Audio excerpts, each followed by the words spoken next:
Warahmatullahi wabarakatuh. Kali ini Pak Dery akan membagikan tutorial bagaimana cara mengatasi Xiaomi Redmi 8A mati total, mungkin karena kecebur air, kehujanan seperti itu, masuk got, kamar mandi, kecuci seperti itu. Bagaimana cara mengatasinya? Itu coba dulu kita lakukan tip ataupun cara yang kita tutorialkan sekarang. Itu cara gampang, mudah, mungkin tanpa pengetahuan elektronik bisa kita lakukan sendiri di rumah.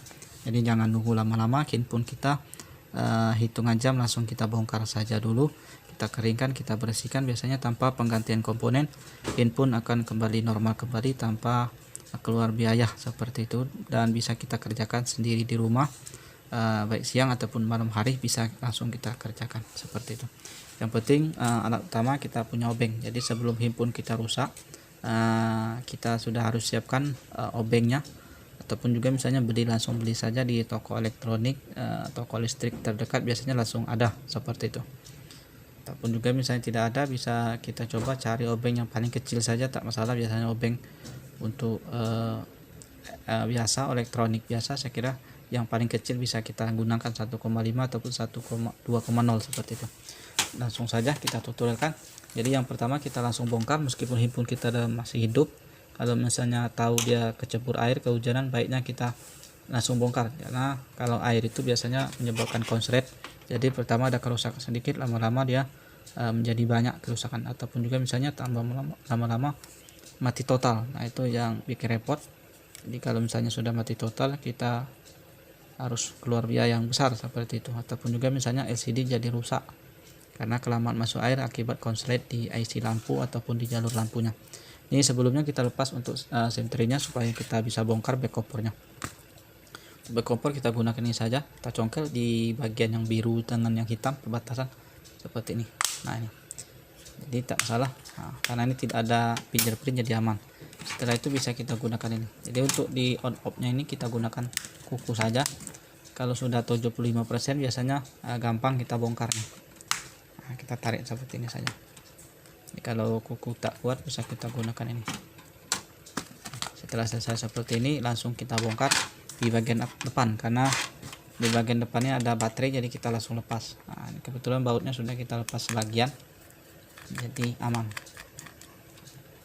Nah, seperti ini kita lepas.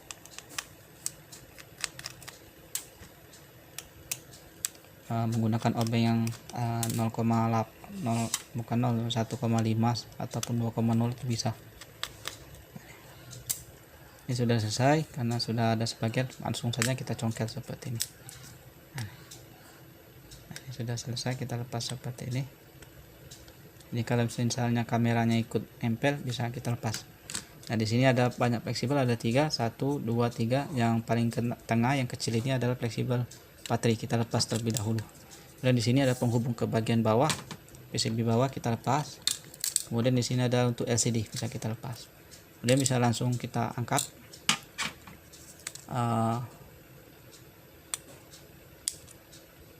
PCB-nya, karena dia tidak ada on off-nya, tidak nempel.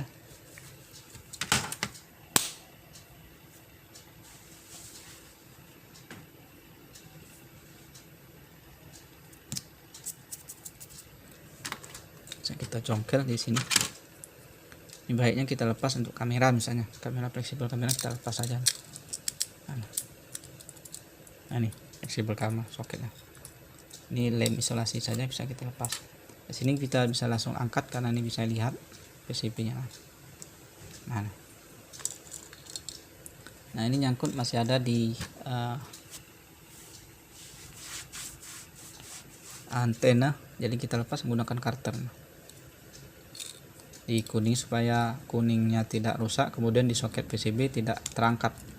Nah ini kecil sekali, jadi kita angkat seperti ini.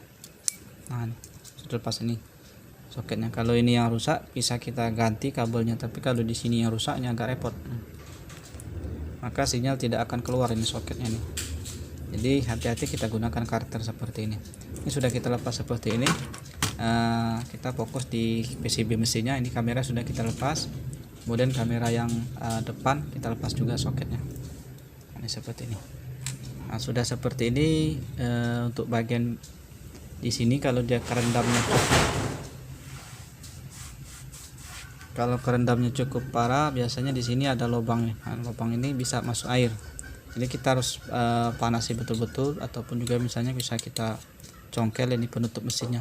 Nah, di sini bisa kita lepas. Kalau plat ini bisa kita lepas. Nah, ini ada bisa kita lepas, kita angkat seperti ini. Nah, ini. Kita lepas. Di sini ada IC power. Di sini kita lepas. Di sini ada penutup, aman, tidak ada korosi. Nah, di sini ada lubang. Jadi kita cek dulu kalau di mana dekat bekas airnya yang masuk. Jadi bisa itu yang kita maksimal. Nah, di sini juga bisa masuk air. Kemudian bagian bawah. Nah, bagian bawah ini bisa kita lepas juga. Kalau misalnya takutnya kita ada kerusakan air masuk dalam, bisa kita lepas seperti ini. Nah, ini. Sini IC power, IC CPU sama MMC. Ini di lem, jadi rusaknya agak jarang karena di lem ada ini. Tapi kalau yang di pinggirnya ini yang bikin rusak seperti ini, bisa kita lepas seperti ini. Di sini ada lubang satu, jadi kalau misalnya ada masuk air, masuk juga di sini. Di sini aman. Nah, di sini untuk konektor SIM cardnya kita cek dulu.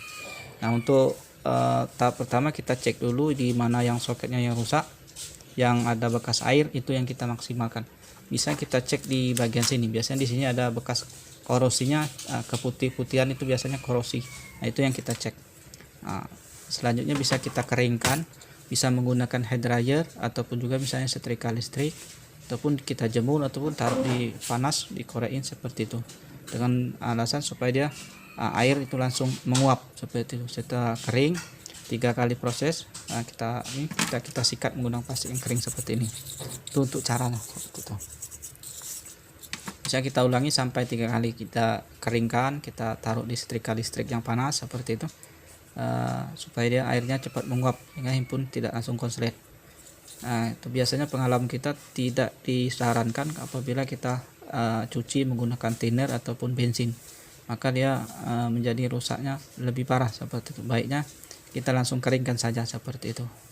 Itu untuk pengalaman kita. Setelah kering baru kita pasang. Nah, untuk bagian di sini kita cek juga di soketnya nih, jangan sampai ada korosi. Biasanya setelah kita keringkan kita cek di sini. Nah, ini putihnya sama nih, ada berapa 20 pin ini. Di sini 20, di sini 20, dia putih semua. Nah, kalau putih semua berarti kuning semua, ini berarti tidak ada yang putus. Tapi kalau ada hitam, kita coba kerik menggunakan jarum. Tapi kalau tidak ada lagi, sudah hitam, tetap hitam, biasanya yang paling duluan bermasalah itu jalur di lampu LCD-nya. Jadi biasanya himpun akan hidup tapi gelap. Nah, itu biasanya tidak bisa kita perbaiki. Untuk soketnya ini agak susah, lebih baik kita langsung ganti LCD seperti itu. Tapi sebelumnya kita pastikan di soketnya ini sudah bersih, nah tidak ada korosi. Nah, ini kalau putih semua, kalau kuning semua seperti itu. Setelah kita keringkan maksimal, kita kerik menggunakan jarum seperti itu. Nah, untuk di bagian bawah itu sama, kita copot lagi, sama kayak kita mau ganti PCB cas. Kita bongkar semua dulu, kita bersihkan. Di sini juga ada soketnya, sama di sini. Nah, ini soketnya. Ini soket untuk ngecas speaker musik, ada di sini semua jadi jalurnya. Untuk nada dering, kemudian mikrofon, getar ada di sini semua. Jadi kalau di sininya putus, jalurnya salah satu putus, bisa kita ganti untuk fleksibel ini. Tapi kalau misalnya ini yang rusak, tidak repot. Tapi yang bagian bawah kalau misalnya soketnya putus rusak, bisa kita ganti PCB casnya seperti itu. Setelah kering bisa langsung kita pasang. Nah, di sini ada untuk lampu bleed. Kalau misalnya lampu bleednya langsung konslet, bisa kita kerik di bagian sini. Nah, ini kuningnya ada 3, 3, 6 seperti ini. Nah, di sini untuk on off. Jadi kalau on off-nya hidup terus, mati, tidak mau dimatikan, hidup ataupun volumenya konslet, di sini kita bersihkan dulu. Kita keringkan, biasanya konslet seperti ini kita keringkan. Karena di sini nyambungnya ke sini. Nyambungnya ke sini untuk jalur on off-nya ada 3 titik ini. Jadi biasanya di sini terlalu korosi, jadi hidup mati terus karena konslet di jalur on off-nya, biasanya seperti itu. Jadi bisa kita keringkan dulu. Setelah selesai baru kita pasang. Untuk pemasangan bisa kita pasang dulu misalnya semuanya ini. Ini ada seperti ini tadi. Kita pasang lagi. Nah, di sini ada seperti jelly ini untuk pendingin daripada eMMC ataupun CPU-nya. Setelah selesai kita pasang seperti ini saja. Nah, ini ada speaker. Ini speaker atasnya. Pasang cukup seperti ini saja. Kemudian kita bisa pasang ini kamera belakang di sini. Tekan saja untuk kamera depannya, kita pasang seperti ini. Ini kita pasang fleksibelnya. Ini pasang fleksibel LCD, kemudian kita pasang seperti ini LCD. Nah kita pasang antena. Nah, ini antenanya kita pasang lagi, kemudian kita langsung tutup CB nya. Nah ini sudah selesai, bisa kita baut semua seperti itu. Saya kira ini saja sudah cukup, kita cukup kasihkan saja cara mengatasi handphone kita terkena air. Jadi kita harus bongkar, kita keringkan, kemudian kita bersihkan, kemudian kita rapikan lagi seperti itu. Meskipun handphonenya masih hidup, kalau kita mengetahui dia terkena air, kehujanan, baiknya langsung kita bongkar untuk kita keringkan, kita bersihkan seperti itu. Saya kira ini saja, mudah-mudahan bisa bermanfaat. Kalau misalnya ada pertanyaan, bisa tulis saja di kolom komentar. Kemudian tekan tombol loncengnya seperti itu, di subscribe untuk dibantu seperti itu. Mudah-mudahan bisa bermanfaat. Sampai jumpa di video selanjutnya. Wassalamualaikum warahmatullahi wabarakatuh.